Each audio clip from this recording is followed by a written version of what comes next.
अगर मैं थोड़ा सा रिवाइज कराऊं बेटा, तो हमने किसकी बात कर ली? टॉर्क की। बस 2 मिनट अब बात तो करनी पड़ेगी। एक किसकी बात कर ली बेटा? एंगुलर मोमेंटम की। आज तीसरी बात किसकी करनी है हमने? मोमेंट ऑफ इनर्शिया की। मेन हमारा टास्क वही है। लेकिन चलो, टॉर्क हमें पता लग चुकी है। एंगुलर मोमेंटम को किससे डिनोट कर देते हैं हम? एल से डिनोट कर देते हैं। ठीक है, टॉर्क हमें पता लग चुकी है, एंगुलर मोमेंटम को हम किससे डिनोट कर देते हैं? एल से डिनोट कर देते हैं। अब एटलीस्ट इन दोनों के बारे में तो पता लग ही चुका है, तो इन दोनों के बारे में एक रिलेशन है वो ऑब्टेन कर लेते हैं। हाँ कोई बात नहीं, मैं दे दूंगा, बीच में नहीं, ऐसी टॉपिक से अलावा कुछ नहीं पूछना, है ना। अब ये कोई इस वक्त का क्वेश्चन बनता नहीं ना बेटा, वो डाइवर्ट हो जाते हैं, फिर हम बातों में चल जाएंगे।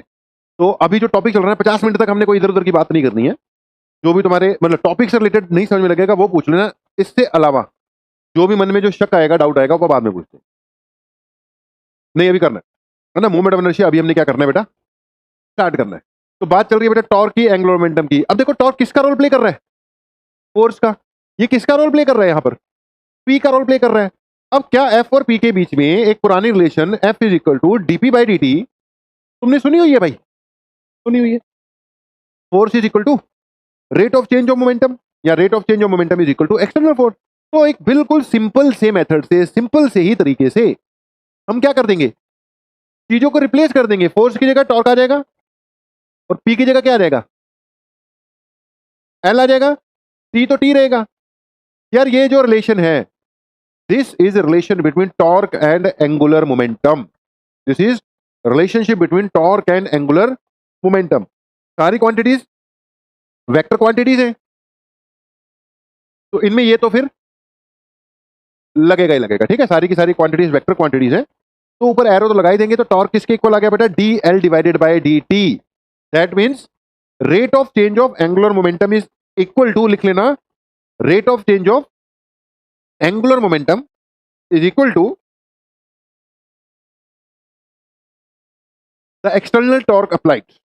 Rate of change of angular momentum is equal to the external torque applied. एक और पॉइंट लिखो इसके बारे में, rate of change of momentum, angular momentum is equal to the external torque applied. एक और लाइन लिखनी है इसके बारे में, दिस स्टेटमेंट में also be termed as, this statement में also be termed as Newton's second law of motion in rotational mechanics. This statement is also termed as Newton's second law of motion in rotational mechanics. Okay जी, तो torque बेटा किसके equal? Dl by d के equal. तो अगर external torque ही नहीं लगेगी, अगर एक्सटर्नल टॉर्क क्या हो जाए? जीरो, तो डीएल बाय डी किसके इक्वल आ जाएगा? जीरो। यानी एल इसके इक्वल आ जाएगा, कांस्टेंट के इक्वल। ठीक है, अगर डिफरेंशिएशन जीरो आ रही है तो इसका मतलब ये कैसी क्वांटिटी होगी बेटा? कांस्टेंट क्वांटिटी आ गई। अगर डीएल बाई डी जीरो आ गया मतलब एल कांस्टेंट। जल्दी बोलो, आगे बढ़ चलें। ओके, तो डीएल बाई डी किसके इक्वल हो गया? जीरो के इक्वल आ जाएगा अगर एक्सटर्नल टॉर्क क्या हो जाए? लगे ही ना। ओके, तो ऐसा ही कुछ कहां पर पढ़ते हम? लीनियर मोशन में पढ़ते थे कि अगर एक्सटर्नल फोर्स नहीं लगेगा तो मोमेंटम क्या हो जाएगा? जीरो हो जाएगा। यही चीज आगे चलकर law of conservation of angular momentum बन जाएगी कि भाई अगर एक्सटर्नल टॉर्क ना लगे तो एंगुलर मोमेंटम क्या रहेगा? कांस्टेंट रहेगा जी। ओके, अब इसकी ना छोटी सी डेरिवेशन टाइप है, एक करके दिखा रहा हूं। हेडिंग डालना, दोबारा डाल लो। Relation between torque and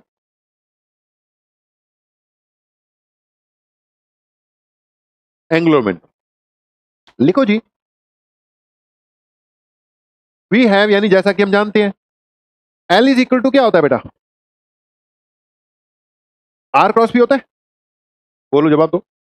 L is equal to R cross P. Both side क्या कर दो? डिफरेंशिएट कर दो। हमने बोथ साइड क्या किया? डिफरेंशिएट किया, तो ये बन गया बेटा dl by D T is equal to differentiation of r cross p. Vector product ही है। तो डीएल बाई डी टी किसके इक्वल आ गया बेटा? D d t of r cross p. जवाब दे तो सही है। अब ध्यान से सुनना, अगर मैं डिफरेंशिएशन कर रहा हूं ना बेटा किसी चीज की, और मेरे पास दोनों वेरिएबल है, एक्स भी वेरिएबल है और वाई, अगर तो कांस्टेंट हो तो कोई दिक्कत नहीं है, कांस्टेंट तो चलो बाहर ही आ जाता है, लेकिन एक्स भी वेरिएबल है, वाई भी वेरिएबल है, तो मैं पहले एक्स को कांस्टेंट मानूंगा, वाई की डिफरेंशिएशन करूंगा D Y by D T, फिर वाई को कांस्टेंट मानूंगा, एक्स की डिफरेंशिएशन करूंगा D X by D T. जल्दी बोलो, समझ गए? ठीक है जी।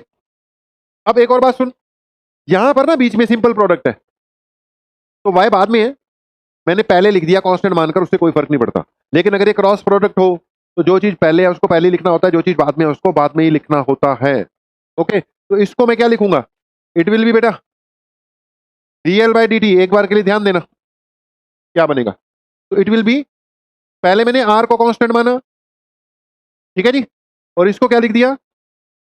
डीपी बाई डी टी, ठीक है जी, प्लस फिर किसको? पी को कांस्टेंट मानेंगे और आर की डिफरेंशिएशन, लेकिन पी बाद में है ना भाई, तो बाद में ही लिखेंगे। ये D R by D T cross क्या लगेगा? पी लगेगा। जवाब दे दो, क्लियर है कि नहीं? तो इट विल बी आर, यहां पे भी क्या लगा देना चाहिए था मुझे? क्रॉस ही लगाना चाहिए था, कोई दिक्कत वाली बात, ठीक है। अब ध्यान देना बेटा, डीपी बाई डी टी किसके इक्वल होता है? एफ के इक्वल होता है। DP by D T is equal to F, तो ये बन गया बेटा R cross F. It will be R cross F plus D R by D T बेटा वेलोसिटी होता है, याद करो। D R by D T किसके इक्वल होता है? वेलोसिटी, क्योंकि आर पोजीशन वेक्टर है ना बेटा, क्योंकि आर पोजीशन वेक्टर है, तो इसको डिफरेंशिएट कर दो, D R by D T. ये किसका रोल प्ले करेगा बेटा? It will play the role of velocity, ठीक है जी। तो ये वेलोसिटी बन गया। ध्यान से सुनना, आर क्रॉस एफ क्या टॉर्क के इक्वल होता है? आर क्रॉस एफ तो किसके इक्वल आ गया? टॉर्क के इक्वल आ गया यार, जवाब दे दो। तो आर क्रॉस एफ किसके इक्वल हो गया? टॉर्क के। प्लस अब देख, क्या मैं इसको V क्रॉस P को mv लिख सकता हूं? क्या मैं इसको टॉर्क प्लस m बाहर V क्रॉस V लिख सकता हूं? चेक कर ले, ये तो टॉर्क हो गया, प्लस m बाहर निकल गया, m तो कांस्टेंट है, बाहर चल जाएगा, V क्रॉस V लिखा जा सकता है कि नहीं लिखा जा सकता है? ओ भाई जवाब दे दो। ओके, अब ध्यान से सुनना बेटा, A क्रॉस A का मतलब ए साइन ऑफ जीरो, समझ गए? दो सेम क्वांटिटी का क्रॉस प्रोडक्ट कर रहे हो तुम, तो ए क्रॉस जीरो आ जाएगा। ए क्रॉस ए, पहला भी ए है, दूसरे का मैग्नीट्यूड भी ए है, और क्रॉस प्रोडक्ट होता है ए बी साइन थीटा, दोनों है ही सेम, तो आपस में कितना एंगल है दोनों के बीच में? जीरो है। साइन जीरो की वैल्यू कितनी होती है? जीरो। सब कुछ क्या हो जाएगा? जीरो। कहने का मतलब है ए क्रॉस ए हमेशा क्या आएगा? जीरो। बी क्रॉस बी हमेशा क्या आएगा? जीरो। सी क्रॉस बी सी भी क्या आएगा? फिर जीरो आएगा। तो भाई वी क्रॉस वी भी क्या आएगा? जीरो ही आएगा। तो ये टर्म क्या हो जाएगी तुम्हारी? जीरो हो जाएगी। That means ultimately D L by D T किसके इक्वल आ गई? टॉर्क के इक्वल आ गई, यही हम कह रहे हैं। तो D L by D T किसके इक्वल होता है? टॉर्क के। अब देखो स्कूल एग्जाम्स में, अब 11th में तो बोर्ड एग्जाम होते नहीं, अगर बोर्ड एग्जाम होते तो बढ़िया तरीके से ये लिखा लिखू के करा रहे होते, क्योंकि डिराइवेशन भी आ सकती है एग्जाम्स में, डेरिवेशन वगैरह भी आ जाती होती है, डिराइव करने के लिए आ जाता होता है। लेकिन अब +1 में बेटा स्कूल एग्जाम में आ सकते हैं, आपके स्कूल के जो एग्जाम्स होते हैं उसमें आ सकता है, इसलिए इसको एज ए डेरिवेशन भी हमने कर लेना या कर लेना चाहिए। जल्दी बोलो, ठीक है, क्लियर है, हो गया? तो बात नोट हो गया भाई सारा? तो बात चल रही है किसकी? रोटेशनल मोशन की, जिसमें हम कुछ बातें कर रहे हैं, जिसमें से टॉर्क, एंगुलर मोमेंटम की बात अपनी हो चुकी है। तीसरी बात पे जा रहे हैं, किसमें? मूवमेंट ऑफ इनर्शिया पर। तीसरा कंसेप्ट आ रहा है, हेडिंग डाल लो, मूवमेंट ऑफ इनर्शिया। ये तीनों बातें हो जाएंगी तब जाके बातें और तरीके से जुड़नी शुरू हो जाएंगी। तीनों की तीनों बातें होंगी तो चीजें और भी जुड़नी शुरू हो जाएंगी। तो next is the concept of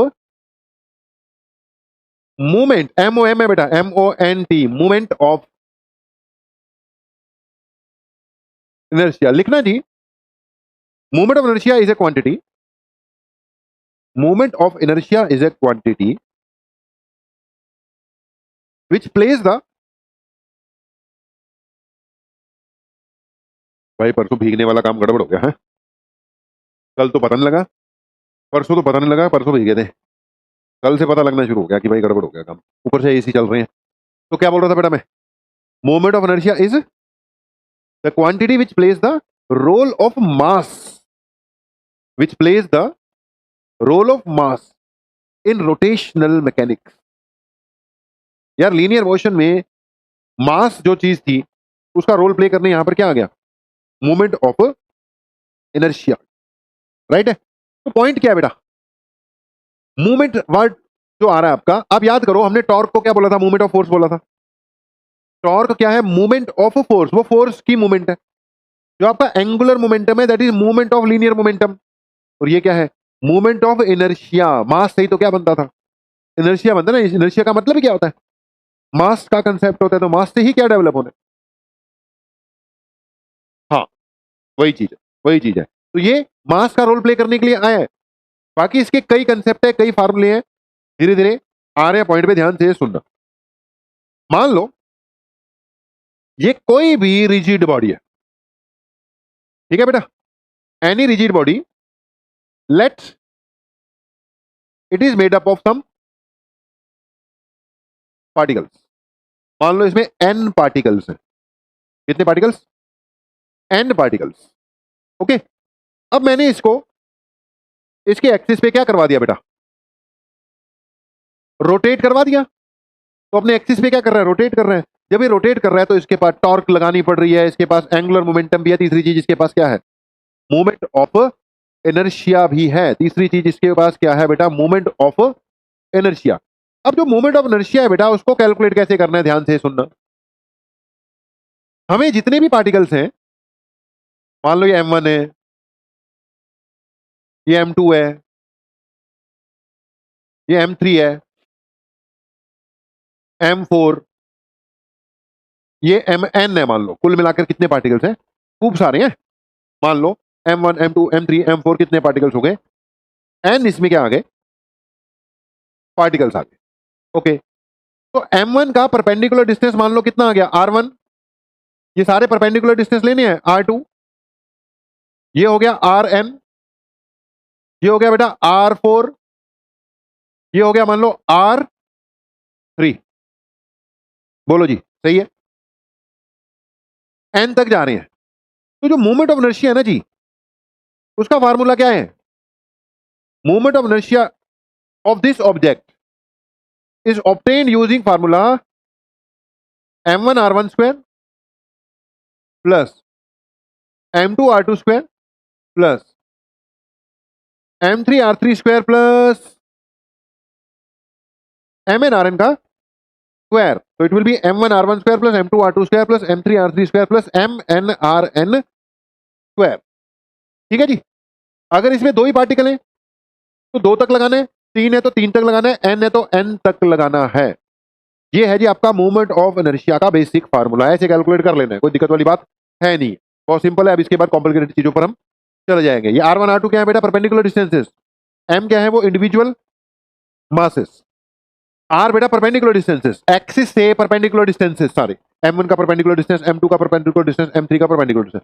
unit इसकी चेक कर सकते हो क्या हो जाएगी, यूनिट इसकी बनने वाली है, मास की यूनिट क्या होती है बेटा, केजी। आर की यूनिट क्या होती है, मीटर स्क्वायर। तो आई की बेटा जी यूनिट क्या बनने वाली है, केजी मीटर स्क्वायर। तो its unit will be equal to KG metre square. Unit इसकी बनेगी जी केजी मीटर स्क्वायर, या फिर सीजीएस में क्या बन जाएगी ये, ग्राम सेंटीमीटर स्क्वायर। वो हो जाएगा, जवाब दे दो भाई, क्लियर है। तो movement of inertia is equal to m1 r1 square plus m2 r2 square plus m3 r3 square. कुछ भी नहीं है, आगे बढ़ रहे हैं बस। अब नोट कर लिया ये वाला सिंपल वाला फार्मूला। ओके, अब बेटा अगर ये पार्टिकल्स काफी ज्यादा है तो इसको समेशन फॉर्म में भी लिखा जा सकता है। Summation of M I R I का स्क्वायर, आई कहां से लेके 1 से लेकर एन तक, बोलो समझ गए।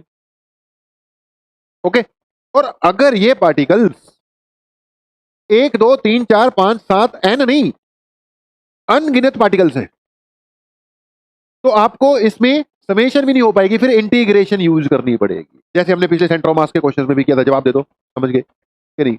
अब वो इंटीग्रेशन के लिए पहले डीएम लेंगे, फिर एक्स लेंगे, उसके बाद इसको क्या करते होते हैं, सॉल्व करते होते हैं। जवाब दे दो, समझ गए कि नहीं, कि हम पहले डीएम लिया करेंगे फिर एक्स लिया करेंगे, तो डीएम इंटू एक्स का स्क्वायर करके जो भी इंटीग्रेशन करते होते हैं, राइट है। ओके, तो अगर मेरे पास 2 पार्टिकल सिस्टम है, 3 पार्टिकल सिस्टम है, 4 पार्टिकल है, n पार्टिकल है, तो ये वाला फार्मूला लगेगा m1 r1 square plus m2 r2 square वाला। जितने भी होंगे ऐसे क्वेश्चन भी आएंगे हमें, 2 4 तक, 5 तक, 3 तक तो डायरेक्ट क्वेश्चन भी आएंगे। उसके बाद फिर बेटा स्पेशल शेप वाले ऑब्जेक्ट्स आने शुरू हो जाएंगे। जैसे कोई कह रहा है जी मुझे स्फेयर का मोमेंट ऑफ इनर्शिया चाहिए। किसका? स्फेयर का मोमेंट ऑफ इनर्शिया चाहिए। अब स्फेयर के उसने पार्टिकल दे ही नहीं रखे, उसका सिर्फ क्या दे रखा है? मास दे रखा है। तो टोटल इतना है, वो उसके m1 m2 m3 ऐसा कुछ नहीं दिया हुआ। तो आपको इंटीग्रेशन मेथड करके इसका फार्मूला क्या करना पड़ेगा? डिराइव करना पड़ेगा। हम वो डिराइव नहीं करेंगे, हम उनके रिजल्ट्स को डायरेक्ट क्या करेंगे? यूज करेंगे। ओके, बाकी उनको डिराइव करना भी सिखा देंगे, वो अपने आप ही क्वेश्चंस में कुछ ऐसे क्वेश्चन आ जाएंगे वो सिखाना ही पड़ेगा। लेकिन फिलहाल ऐसे केसेस में हम उनके डायरेक्ट रिजल्ट याद करवाएंगे पहले आपको। जल्दी बोलो, समझ गए कि नहीं? वो कह रहा है जी एक सिलेंडर है, सिलेंड्रिकल ऑब्जेक्ट, उसका मास है और रेडियस है, बस दो चीजें दी हैं। जब उसने पार्टिकल दिए ही नहीं m1 m2 m3 ऐसे कर तो हमें मोमेंट ऑफ इनर्शिया निकाल ही नहीं सकते, फिर हमें इंटीग्रेशन लगानी पड़ेगी। इंटीग्रेशन करके रिजल्ट आएगा, हम उन रिजल्ट्स को याद रखते होते हैं। जवाब दे दो, किस तरह बात बढ़ रही है? क्लियर हो गया कि नहीं? तो अभी तक मैंने बताया मूवमेंट ऑफ इनर्शिया क्या होता है। मूवमेंट ऑफ इनर्शिया का ये बेसिक फार्मूला है। ओके, ये कब लगेगा? जब आपको अवेलेबल दिख रहा है कि पार्टिकल 1 है, 2 है, 3 है, 4 है।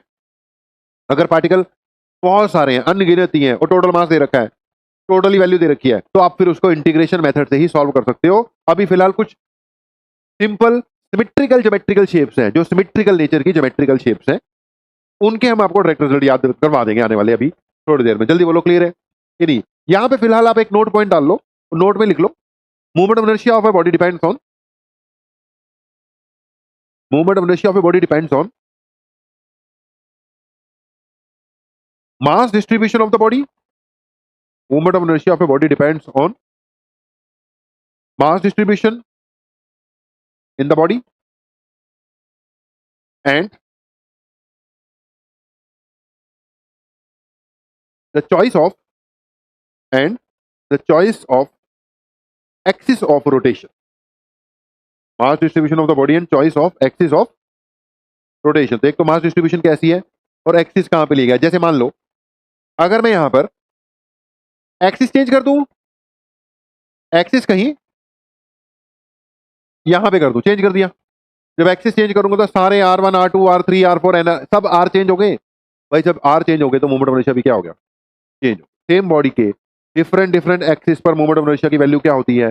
डिफरेंट डिफरेंट होती है। तो एक तो बॉडी में मास कैसे डिस्ट्रीब्यूटेड है? अगर सारा का सारा मास, ये बॉडी है मान लो, सारा का सारा मास एक्सिस के पास पड़ा हुआ है, तो मोमेंट ऑफ इनर्शिया कम आएगा बहुत, क्योंकि सारे आर कम हो गए। समझ गए? समझ गए? और अगर मास दूर दूर पड़ा हुआ है तो मोमेंट ऑफ इनर्शिया क्या आएगा? ज्यादा आएगा। बोलो, समझ गए कि नहीं? मोमेंट ऑफ इनर्शिया क्या आएगा? It's value will be more. क्यों? क्योंकि आर क्या हो गया?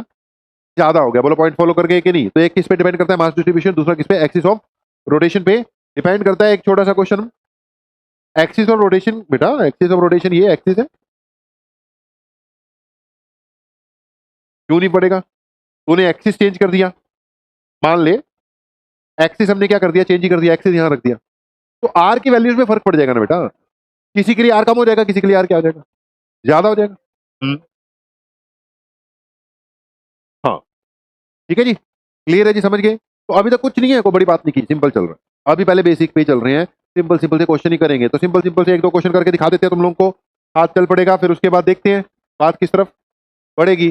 मान के चलो मैंने बोला एक टू पार्टिकल सिस्टम है, सबसे सिंपल वैसे ही डाल दिया क्वेश्चन हाथ चलाने के लिए तुम्हारा। ये टू पार्टिकल सिस्टम है, इसका मास 2 kg है, इसका मास 3 kg है, डिस्टेंस दोनों के बीच में 2 मीटर है, एक्सिस बिल्कुल सेंटर पे है 1 मीटर और 1 मीटर। इसका मूवमेंट ऑफ इनर्शिया चाहिए, हो जाएगा। क्या फार्मूला लगेगा? m1 r1 square plus m2 r2 square. m1 कितना भाई? 2, और r1 स्क्वायर कितना? 1 का स्क्वायर। m2 कितना? 3, और ये कितना हो गया? 1 का स्क्वायर। कितना आ गया भाई? 2 + 3 कितना आ गया भाई? 5 kg मीटर स्क्वायर। भाई बहुत बड़ा क्वेश्चन कर दिया तुमने, बहुत बढ़िया मतलब हाई लेवल का क्वेश्चन कर दिया। ओके, अगर इसमें सेम क्वेश्चन है, एक्सिस चेंज कर दिया मैंने, एक्सिस इधर ले गए, ये अभी भी 2 kg है, ये अभी भी क्या है? 3 kg है, तो इसका मोमेंट ऑफ इनर्शिया कितना आया? m1 यानी 2, r1 का स्क्वायर 0, क्योंकि ये तो एक्सिस के ऊपर ही चले गया, मास तो एक्सिस के बिल्कुल क्या आ गया बेटा? ऊपर ही आ गया, जवाब दे दे, सही है। ओके, प्लस m2 कितने हैं 3, m2 3 है बेटा, 2 का स्क्वायर तो 4 थी 12। जल्दी बता दो। अभी तू कह रहा था सर एक्सिस से क्या फर्क पड़ेगा, एक्सिस से फर्क पड़ना शुरू हो गया कि नहीं, समझ गए। अगर सेम में हमने यहां एक्सिस ले लिया होता तो मूवमेंट ऑफ इनर्शिया क्या आ गया, इसकी कंट्रीब्यूशन क्या होगी 0, उसका मास कितना था 2 और डिस्टेंस कितना है 2 का स्क्वायर, 4 दूनी 8 हो गया, जवाब दे दो। समझ गए, ठीक हो गया। अगर मैंने इन दोनों मासेस में ऐसे एक रॉड लगाकर ऐसे घुमाना शुरू कर दूं इसको, ऐसे ऐसे ऐसे ऐसे, तो मूवमेंट ऑफ इनर्शिया कितना हो जाएगा 0 हो जाएगा। दोनों के दोनों मासेस कहां पे चले गए, बिल्कुल एक्सिस के ऊपर ही आ गए। जवाब दे दो यार, पता लग गया, ठीक है। ऐसे ये ऑब्जेक्ट है, ठीक है, इन ऑब्जेक्ट को ऐसे पकड़ के अपने एक्सिस पे ऐसे ही घुमा दिया तो मूवमेंट ऑफ इनर्शिया कितना आ गया 0 आ जाएगा। In this case movement of inertia will be equal to 0। बोलो आगे बढ़ चलिए। ओके, तो भी मूवमेंट ऑफ इनर्शिया 0 आएगा। ये देखना, ऐसे बोल रहे तू, अच्छा हाँ, फिर तो यही वाला हो गया, वो तो करवा दिया मैंने, ये एक्सिस हो गया, फिर तो वही हो गया ना, नीचे रखकर एक के अलॉन्ग इसको ऐसे घुमा दिया, तो ये वाला तो वो केस हो गया ना, एक्सिस ये हो गया, फर्स्ट के अलॉन्ग हो गया और वो पूरा का पूरा उसके आसपास घूम रहा है, तो वो केस तो अपना हो गया। बोलो समझ चुके हो, ठीक है। ओके, अब एक और क्वेश्चन करो फिर। मान लो अपने पास क्या है, एक ट्रायंगल है बेटा, तो let we are having a equilateral triangle, ठीक है जी। अपने पास क्या हो गया, एक इक्विलेटरल ट्रायंगल है, यहां पे 3 मासेस रख रही है, 1 2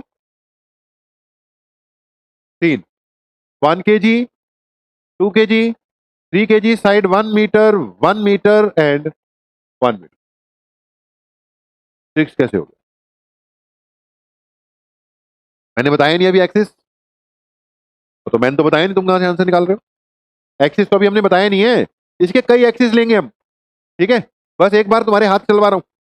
अगर मान लो इसका ये वाला एक्सिस ऐसे रखा होता और इसको ऐसे घुमा दूं तो क्या आ जाएगा, जवाब दे दो। फर्स्ट केस में मैं डायग्राम चेंज नहीं करूंगा, यहीं से मिटा मिटू के करता रहूंगा। ओके भाई, क्या आ गया, ये तो एक्सिस पे चले गया, ये 2 इंटू टोटल डिस्टेंस 1 है भाई, ये 1/2, ये 1/2 आएगा, ठीक है जी। तो क्या बनेगा आंसर 2 इंटू 1/4, बोलो सही है। 2 इन सॉरी 3 इंटू 1/4 कितना आ गया 1/2 प्लस 3/4, एलसीएम कितना आ गया 4 आ गया, 2 प्लस 3 5/4 आ गया। जल्दी जवाब तो सही है, ठीक है। ओके, चेंज कर रहा हूं जी। अगर इसका एक्सिस क्या कर दूं मैं, ये हो गया, नोट हो गया। हाँ, दोबारा बनानी पड़ेगी तुम्हें तो, दोबारा मैं भी दोबारा बना देता हूँ, चले मैं भी दोबारा बना देता हूँ।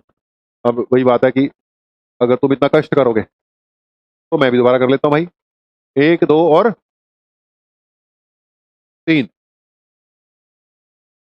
ओके, ध्यान से सुनना, इस बार मेरा एक्सिस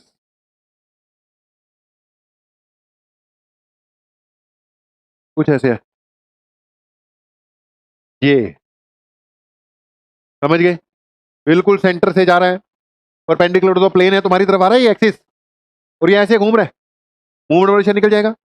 तीनों मासेस की कंट्रीब्यूशन आएगी कि कोई जीरो होगा इस बार भी, इस बार कोई जीरो नहीं होगा, कोई भी एक्सिस पे नहीं आ रहा, तीनों की क्या आएगी, कुछ ना कुछ कंट्रीब्यूशन आएगी ही आएगी, सही हो गया। अब उसके लिए तुम्हें परपेंडिकुलर डिस्टेंस चाहिए होगा। अब बेटा परपेंडिकुलर डिस्टेंस के लिए तुम्हें इस डिस्टेंस की जरूरत पड़ेगी, जल्दी बोलो समझ गए कि नहीं, सेंट्रॉइड्स, हाँ ये सेंट्रॉइड है, वो 2:1 वाला फंडे से निकल जाएगा ये। ओके, जल्दी बताओ क्लियर है कि नहीं, तीनों के परपेंडिकुलर डिस्टेंस यही बननी है। ये देख, एक्सिस ये जा रहा है तो ये परपेंडिकुलर डिस्टेंस ही है, बोलो क्लियर हो गया ना, इसकी इमेजिनेशन होगी, ये परपेंडिकुलर डिस्टेंस ही बन रहे हैं भाई। तो ये तीनों के तीनों क्या बन गए, परपेंडिकुलर डिस्टेंस। इस डिस्टेंस को क्या मान ले मेरे भाई, एक्स मान ले, एक्स मान ले, एक्स मान ले, ए मान ले, ए मान ले, ए मान ले, ए हमें 1 दे रखा था, ए 1 दे रखा था, अभी मैं ए मान के जनरल फार्मूला बना के दे रहा हूं, ध्यान से सुनना। कभी भी ट्रायंगल आ जाए, आगे भी बहुत क्वेश्चन ऐसे आएंगे, और ये सेंट्रॉइड हो, तो तुम्हें सेंट्रॉइड से ये वाला डिस्टेंस निकालना हो, इसको एक्स माना, यहां से परपेंडिकुलर डाल रहा हूं मैं, क्या ये a/2 है, जवाब दे दो। क्या ये वाला एंगल 30 डिग्री है, कैलकुलेट ये कितना है 30 डिग्री। ये एक्स है बेटा और ये a/2, ये बेस है, ये हाइपोटेन्यूज है। तो cos 30 लगाने में मुझे फायदा है, जवाब दे दो।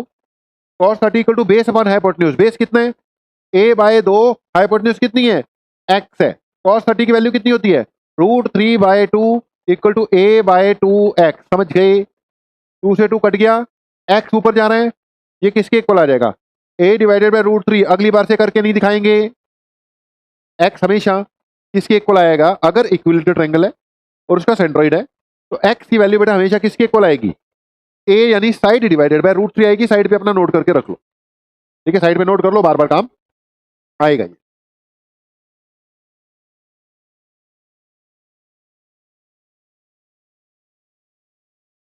हाँ, अब मतलब साइड दी होगी, जैसे यहाँ पे हमें साइड 1 दे रखी है, तो हमारे केस में इस क्वेश्चन में अपना हाँ सेंट्रॉइड के लिए है बस, सिर्फ किसके लिए सेंट्रॉइड से, अगर मतलब सेंट्रॉइड से डिस्टेंस मांगा है तो a किसके इक्वल आ गई भाई 1 सॉरी हमारे केस में इस क्वेश्चन में x किसके इक्वल आ गया 1/√3। जवाब दे दो, हो जाएगा कि नहीं, कर लोगे। सेंट्रॉइड का फार्मूला मतलब वो तो 2:1 वाला तो बता ही रहा था। नहीं, सेंट्रॉइड का डेफिनेशन बता सकते हैं हम, उसका फार्मूला तो सेंट्रॉइड का क्या होगा। सेंट्रॉइड तो ये ना मीडियंस का पॉइंट ऑफ इंटरसेक्शन, ये वाली लेंथ। हाँ, तो ये 2:1 में बढ़ रही है ना। हाँ, अगर ये x मान है तो x/2 होगी ना। हाँ, इस क्वेश्चन में हमें इसी की जरूरत पड़ेगी, ठीक है। ये अगर x है तो ये कितनी आ जाएगी तुम्हारी x/2 आ जाएगी। x निकाल ही दिया, 1/√3 है तो वो 1/2√3 हो जाएगी, लेकिन ज्यादा जरूरत ही इसकी पड़नी है ना। राइट हो गया, क्लियर हो गया। तो ये छोटे मोटे क्वेश्चन है, अपने आप होते रहेंगे बेटा। ओके, इसमें मैं अब ज्यादा टाइम खराब नहीं कर रहा। अगले हेडिंग डाल लो, नेक्स्ट हेडिंग डाल लो, ले लो ले लो, दे दे भाई। ओके, बोलूं movement of inertia of some basic geometrical shapes. देखो, मूवमेंट ऑफ इनर्शिया के बहुत फार्मूले कराएंगे तुम्हें, और भी कराएंगे। अब यार तुम्हें 7 फार्मूले पहले रटने हैं, अभी के अभी, ठीक है। तो हम पहले करने जा रहे हैं movement of inertia of some basic shapes.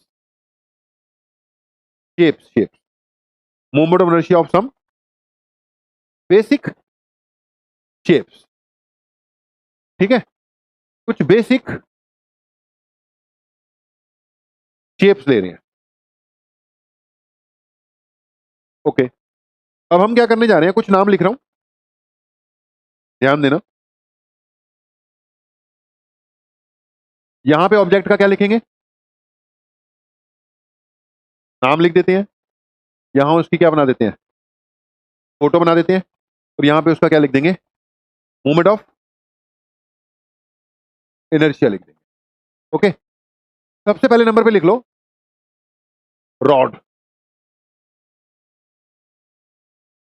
दूसरे नंबर पे लिख लो रिंग, तीसरे नंबर पे लिख लो डिस्क, चौथे नंबर पे लिख लो हॉलो सिलेंडर, पांचवे पे लिख लो सॉलिड सिलेंडर। नीचे छेवां डब्बा बना लो हॉलोस्फेयर, मैं अगले पेज पे बना दूंगा, अभी तुम लिख लो 1 2 3 4 5 7 कर लो हॉलोस्फेयर। उससे अगला बना लो सॉलिड स्फेयर, सातवां भी लिख लो ना solid sphere, hollow sphere and solid sphere, ऐसे बना ले अभी, हॉलोस्फेयर एंड सॉलिड स्फेयर। ये ले सॉलिड स्फेयर हॉलोस्फेयर, जल्दी कर लो भाई, समय ना इतना। हो गया जी। रॉड मतलब रॉड, तो ये बेटा एक रॉड है, ये एक रिंग है, ये एक डिस्क है, डिस्क, ये सिलेंड्रिकल ऑब्जेक्ट है लेकिन कैसा है हॉलो, और ये भी सिलेंड्रिकल ऑब्जेक्ट है लेकिन कैसा है सॉलिड। ओके जी, अगला क्या बना रहे हो तुम, एक स्फेयर बना रहे हो, ठीक है? क्या बेटा? हाँ, शेप भी बना रहा हो ना, स्फेयर ही बनाना है बस। एक मिनट रुक जा, दिखा रहे हैं, पिछला भी दिखाते हैं। पहले अब इसको क्या करते हैं, कंप्लीट कर दें।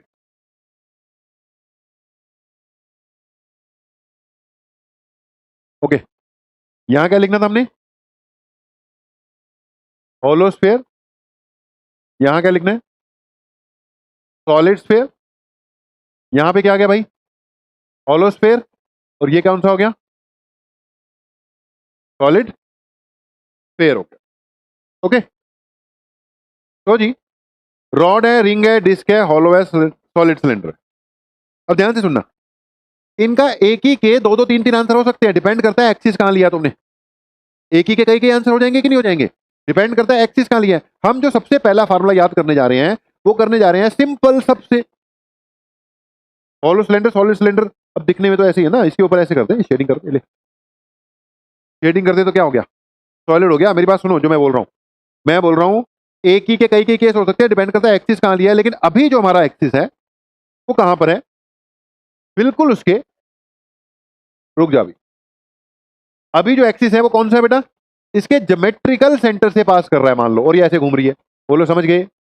ज्योमेट्रिकल सेंटर से पास कर रहा है, ज्योमेट्रिकल सेंटर से पास कर रहा है, बिल्कुल इसके ज्योमेट्रिकल सेंटर से पास कर रहे हैं, और ज्योमेट्रिकल सेंटर से पास कर रहे हैं। एक्सिस चेंज करोगे तो मोमेंट ऑफ इनर्शिया क्या हो जाएगा? वो चेंज हो जाएगा, वो हमें पता है। फिलहाल ये कहां से पास कर रहा है? बिल्कुल इसके एक्सिस से पास कर रहा है। जवाब दे दें, क्लियर है? आगे बढ़े। ओके, अब ध्यान से सुनो, इसमें भी बना देते हैं। एक्सिस कहां से पास कर रहा है? बिल्कुल इसके ज्योमेट्रिकल सेंटर से, बिल्कुल इसके ज्योमेट्रिकल सेंटर से। मैं अभी बताऊंगा, अभी याद हो जाने चाहिए रिजल्ट, अभी बताऊंगा और सारे रिजल्ट अभी के अभी याद हो जाने चाहिए। ठीक है जी? तो पॉइंट क्या निकला बेटा? अगर एक रॉड है, रॉड के बिल्कुल सेंटर से आपने एक्सिस लिया और अपने एक्सिस पे घूम रही है। अब फिर वही मैंने बोला कि यार क्योंकि ये पॉइंट वाला तो है नहीं, इसकी इंटीग्रेशन करके रिजल्ट आएगा। हमने रॉड का सेंटर ऑफ मास निकाला था कि नहीं निकाला था? इंटीग्रेशन वाला फार्मूला लगा के निकाला था ना। तो ऐसे इसके भी निकाले जा सकते हैं। अभी फिलहाल हम क्या दे रहे हैं आपको? सिर्फ डायरेक्ट रिजल्ट ही दे रहे हैं। तो ध्यान से सुनना, इसका मोमेंट ऑफ इनर्शिया मैंने बोला अभी बताऊंगा, और अभी आपको क्या हो जाना चाहिए? याद हो जाना चाहिए। It's 1/12 ml²। कितना होता है जी? 1/12 ml²। याद रहेगा। m इसका क्या है? रॉड का मास। l इसकी क्या है बेटा? Total length. ठीक है, l इसकी टोटल लेंथ। ये जितनी भी शेप है बेटा, इनका टोटल मास m, और इनके क्या दे रखे होंगे? रेडियस। टोटल मास m, क्या दे रखा होगा? रेडियस। टोटल मास सिलेंडर का m, और क्या दे रखा होगा इसका? रेडियस। टोटल मास m, और क्या दे रखा होगा इसका? रेडियस। नहीं, मतलब जो मोमेंट ऑफ इनर्शिया आएगा वो आर के टर्म्स में आ जाएगा, हाइट की जरूरत ना पड़ेगी हमें यहाँ पर। ठीक है, that will come in terms of R. इसका फार्मूला कोई डिराइव नहीं कराया, पहले याद करवाएंगे। 1/12 ml²। इसका फार्मूला होता है बेटा mr²। एक्सिस कौन सा है? उसके सेंटर से पास करने वाला और परपेंडिकुलर टू द प्लेन पास करने वाला जो एक्सिस है, इसका मोमेंट ऑफ इनर्शिया कितना होगा बेटा? mr²। याद रहेगा। इसका कितना होता है? 1/2 ml mr²। 1/2 mr²। जवाब दे दें, क्लियर है? इसका होता है mr², और इसका होता है 1/2 mr²। समझ गए? नोट कर लो। 5 हो गए। अब देख भाई, रिंग और हॉलो सिलेंडर का मोमेंट ऑफ इनर्शिया सेम आ रहा है कि नहीं आ रहा? डिस्क और सॉलिड सिलेंडर का भी क्या आ रहा है? सेम आ रहा है। अब क्यों सेम आ रहा है भाई? ये रिंग है, इसका मोमेंट ऑफ इनर्शिया क्या है? mr²। भाई रिंग के ऊपर एक रिंग रख दे, दूसरा तीसरा चौथा पांचवा, पूरा रिंग रिंग रिंग कर दे इसको, तो हॉलो सिलेंडर बनेगा कि नहीं बनेगा? ठीक है ना? तो दोनों का मोमेंट ऑफ इनर्शिया सेम है, मास का फर्क हो जाएगा। मास तो जो रिंग का है, रिंग वाले केस में रिंग का लेना है, सिलेंडर वाले केस में सिलेंडर का लेना है। फार्मूला सेम है, वैल्यू थोड़ी सेम आएगी। वैल्यू तो मास के ऊपर डिपेंड कर जाएगी। फिर बोलो डन है। ऐसी एक डिस्क है, 5 रुपए का सिक्का है, 5 रुपए के सिक्के के ऊपर 1 2 3 4 5 6 7 8 9 10 रख दे, 50 रुपए बन गए। अब ये क्या बनेगा? सॉलिड सिलेंडर बन रहा है कि नहीं बन रहा? बोलो समझ गए कि नहीं? बोल। हाँ, वो बेसिक फार्मूला तो यही है। अब डेंसिटी देगा तो हम m को डेंसिटी के टर्म्स में कन्वर्ट करके बना देंगे ना, निकाल लेंगे यार। अगर डेंसिटी देगा तो रेडियस भी तो देगा ना। डेंसिटी देगा, रेडियस देगा, तो डेंसिटी से अगर मास से, हाँ देनी पड़ेगी। तो अगर मास और वॉल्यूम से हम डेंसिटी निकाल सकते हैं तो उल्टा दे देगा, वो डेंसिटी और वॉल्यूम दे देगा तो मास भी तो निकाल ही लेंगे हम, तो निकल जाएगा, कोई बड़ी बात नहीं है। जल्दी बताओ, समझ गए कि नहीं? सॉलिड का क्या हो गया, हाफ एम आर स्क्वायर, और हॉलो सिलेंडर का क्या हो गया, एम आर स्क्वायर। अच्छा, एक रूल है, कभी क्वेश्चन आ जाए और वो सिलेंडर बोल रहा है, जब तक वो बोले ना हॉलो, तब तक क्या मानना है उसको, सॉलिड मान। जब तक क्लियर नहीं करता हॉलो है, तब तक क्या मान के चलेंगे हम उसको, सॉलिड ही मानकर चलेंगे। जवाब दे दो क्लियर है, ठीक है, हाफ एम आर स्क्वायर लगेगा। उसके बाद आ गया बेटा हॉलो स्फीयर। हॉलो स्फीयर के बिल्कुल सेंटर से पास कर रही हो अगर, तो इसका मूवमेंट ऑफ इनर्शिया होगा बेटा 2/3 m² और इसका होगा 2/5 m। ठीक है जी, उसका हो जाएगा 2/3 m² और इसका क्या हो जाएगा 2/5 m²। जवाब दे दें, क्लियर है, ठीक है, बोलो, याद हो गए कि नहीं? हो गए कि टाइम लोगे? हो गए जी, देखना मत बस, बोलो जी, कौन बच्चा बोल रहा है? सॉलिड सिलेंडर, नीचे आगे मत देखना, सॉलिड सिलेंडर का मूवमेंट ऑफ इनर्शिया, हाँ, half M R square, half M R square. Okay, hollow sphere का movement of inertia, yes, 2 by, hollow है तो 2/3 m²। रॉड का मूवमेंट ऑफ इनर्शिया 1/12 m है, यहां पे आर नहीं लगा देना, दैट इज 1/12 m/l²। रिंग का क्या है भैया, रिंग का movement of inertia m r²। Disc का क्या है भैया, हाफ m r²। ओके, 3 और 2 5 ही हुए, कौन कौन सा रह गया भाई? डिस्क हो गया, रिंग हो गया, सॉलिड स्फीयर रह गया, सॉलिड स्फीयर का 2/m r²। और कौन सा रह गया? हो ही गए, 1 2 3 4 5 6, एक कोई रह गया, चलो याद हो गए तुम लोगों को, नहीं समझ गए? हॉलो सिलेंडर रह गया, हॉलो सिलेंडर का कौन सा हो जाएगा, m r²। ओके, तो बहुत बड़ी बड़ी बातें तो नहीं कराई मैंने आज, बहुत ही ज्यादा बेसिक वाली बात है, राइट है? तो पहले इतना निपटा कर रखो, इतना कवर अप करके रखोगे। असाइनमेंट आपको आज मैं भेज दूंगा, कल प्रिंट आउट ले जाना, क्योंकि असाइनमेंट भेजेंगे, कल प्रिंट आउट ले जाना, कुछ ना कुछ कवर अप कर लेना।